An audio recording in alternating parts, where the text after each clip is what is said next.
For the maintenance, I always recommend our customers to wash in cold water. And for the dry cycle, if you're using the dryer, tumble dry in low heat, not medium heat, not high heat, always low heat.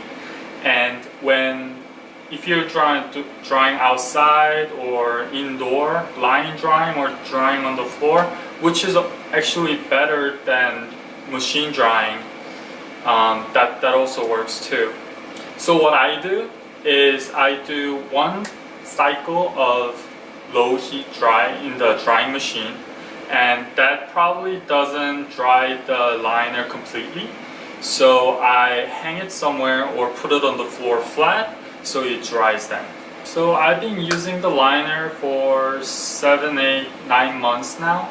I haven't had shrinkage issue. I think most of the customers also never had shrinkage issue, but I had a couple customers recently contact me about their shrinkage issue. So I wanted to recreate the problem of the liner shrinking.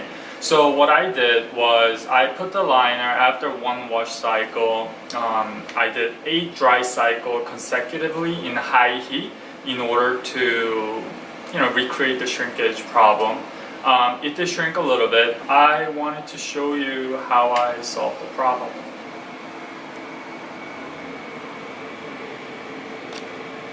So this part is 29.5. The shortest part of the length is 13. Most of shrinkage happens in this way, the lengthwise. The widthwise doesn't really happen because of the pattern inside. It shrinks one way more than the other if it happens. So I washed it once and dried it in low cycle. So it's still a little bit of wet. During my experiment, I realized that this time is the best to stretch it back, and let me show you how I do it.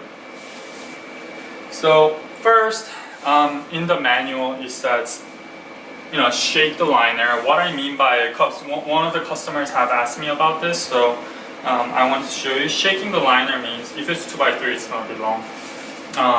Just like that. Actually, just by doing this, it's going to gain some length. One other thing you can do is, which is probably more effective if you are having a shrinkage issue, just grab on the one side and just stretch it. See? You see how different it is here and here? And I'll do it to the middle to show you one more time. Here. Just stretch it. It doesn't take much strength, especially when it's wet. When it's dry, they're like more tightly close together.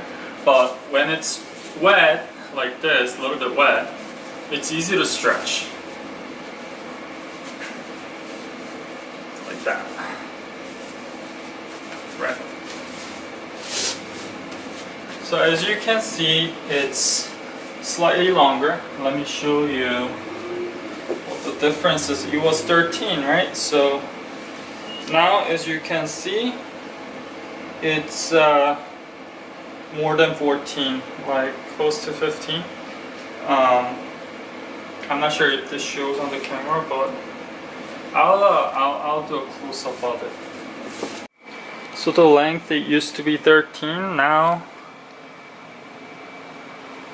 it's a little less than 15.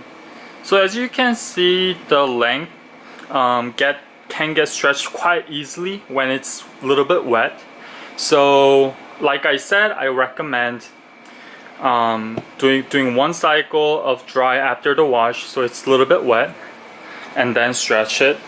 And once it's stretched, then you want it to dry just in this size. So just put it flat on the floor like this and just let it dry, and you will be able to regain those sizes.